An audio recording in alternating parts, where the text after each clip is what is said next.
বিসমিল্লাহির রহমানির রহিম। আসসালামু আলাইকুম। আমি সিংহ থেকে বলছি, কাছে কিংবা দূরে যে যেখান থেকে আমার এই ভিডিওটা দেখছেন, আশা করি সবাই ভালো আছেন। আমিও আলহামদুলিল্লাহ ভালো আছি। তো গতকাল রাতে খাবার পরে থালা বাসনগুলো এভাবেই রেখে দিয়েছিলাম। তো শরীরটা বেশি ভালো ছিল না। তো এখন সকালবেলা ঘুম থেকে উঠেই আমি সব থালা বাসনগুলি ধুয়ে নিলাম। তো আজকে আমার সন্ধ্যার পরে ননদের বাসায় দাওয়াত আছে, তো আমরা সপরিবারেই যাব। তো দুপুরে রান্নাটা শুধু করব, তো রাতে কোনো রান্নার একটা ঝামেলা নাই, যেহেতু দাওয়াত খেতে যাব আমরা সবাই। তো দুপুরের জন্য আমি এখন একটু ডাল বসিয়েছি। তো এদিকে চিংড়ি মাছ ভিজিয়েছি, আর হচ্ছে এদিকে লতি ছিল।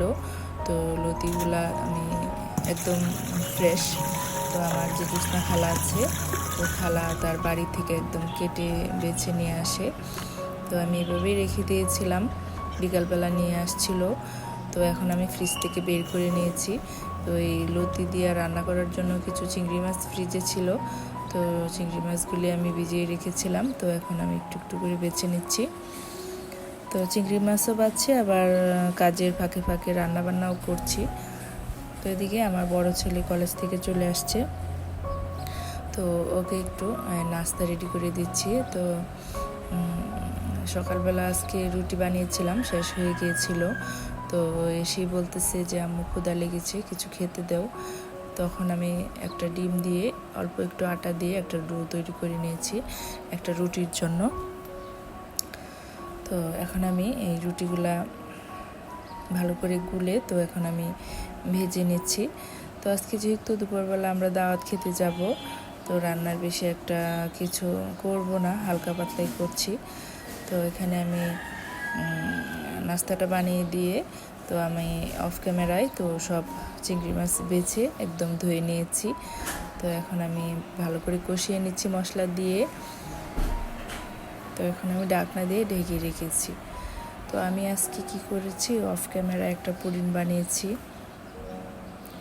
তো পুডিং বানিয়ে একদম ঠান্ডা করে রেখে দিয়েছি রাইস কুকারে। তো ননদের বাসায় যেহেতু যাব, তো একটু পুডিং বানিয়ে নিয়ে যাব একটা, আর হচ্ছে একটু আচার বানাবো। তো আমি ফ্রিজ থেকে একটু আচারও বক্সে ছিল নামিয়ে নিয়েছি। তো আচারটা মশলা দেওয়া ছিল না, এখন আমি আচারটাকে মশলা দিয়ে একটু ঠিক করে নেব। তো এই ফাঁকে আমি আগে রান্নাগুলো আগে সেরে নিচ্ছি। তো লতি রান্না করে রেখে আমি একটু মাছ ভাজি করে নিচ্ছি। তো এখানে একটু পেঁয়াজ দিয়ে দিচ্ছি মাছটি ভাজি হওয়ার পর। তো ডাল সিদ্ধ করেছিলাম, ডাল এখন ফোড়ন দিব। তো এদিকে মাছ ভাজিটাও হয়ে গিয়েছে।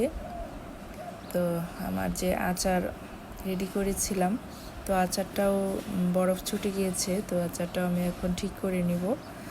তো এই তো আমার আচার বসিয়ে দিয়েছি। তো এখানে আমি আচার বসিয়ে আচারের মাঝে আমি একটু আগে প্রথমে সরিষার তেল আর হচ্ছে রসুন দিয়ে বাগার দিয়ে এখন আমি একটু মশলা দিয়ে দিলাম, হালকা একটু চিনিও দিয়েছিলাম।